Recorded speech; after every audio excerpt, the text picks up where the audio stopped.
নমস্কার বন্ধুরা, আমি মানস বিশ্বাস দ্য বং ইন্সপিরেশন ইউটিউব চ্যানেলে তোমাদের সবাইকে স্বাগত জানাই। আশা করি তোমরা সবাই সুস্থ আছো এবং ভালো আছো। তা তোমরা অনেকেই ডব্লিউবিসিএস 2024-এর প্রিলিমিনারি পরীক্ষা কবে হবে সেটা নিয়ে আমার কাছে জিজ্ঞাসা করেছো। তা তোমরা ইতিমধ্যেই জানো যে ডব্লিউবিসিএসের যে নোটিফিকেশান যখন বেরিয়েছিল 2024-এর, তারা কিন্তু বলেছিল যে মার্চ মাসে তোমাদের পরীক্ষা হবে, কিন্তু মার্চ মাসে কোনোভাবেই পরীক্ষা হবে না, সেটা আমার ভিডিওতে আমি তোমার আগেই বলেছিলাম। এবং তোমরা ইতিমধ্যেই জানো যে এখন বর্তমানে কিন্তু তোমাদের ভোট আছে সামনে বিধানসভার। তা তোমাদের কিন্তু 4ই মে ভোটের রেজাল্ট বেরোবে। তা মে মাসের আগে তোমাদের কিন্তু পরীক্ষা হওয়ার সম্ভাবনা নেই।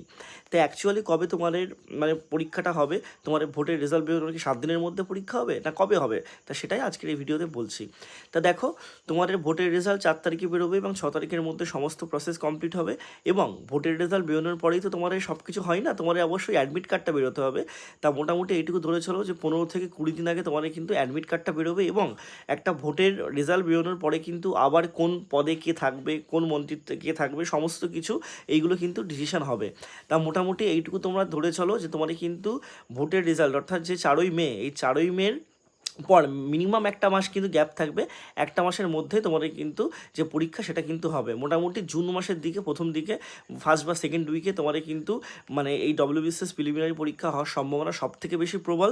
2021 সালের কথা তোমরা যদি মনে করো, সেই সময় ভোট ছিল, সেই সময় কিন্তু আমার তোমাদের মনে আছে যে আগস্টের দিকে হয়তো তোমাদের হয়েছিল তোমাদের এই পরীক্ষাটা, যেহেতু করোনার প্রকোপ ছিল, এরকম অনেক ব্যাপার ছিল। তা এক্ষেত্রে সেরকম হবে না, এক্ষেত্রে তোমাদের কিন্তু জুন মাসের ফার্স্ট বা সেকেন্ড উইকেই আমার মতে তোমাদের পরীক্ষাটা হওয়ার সম্ভাবনা সব থেকে বেশি। অবশ্যই চ্যানেলটা সাবস্ক্রাইব করে রাখো এরকম ইনফরমেটিভ ভিডিও পাওয়ার জন্য। সবাই সুস্থ থেকো, ভালো থেকো, ধন্যবাদ।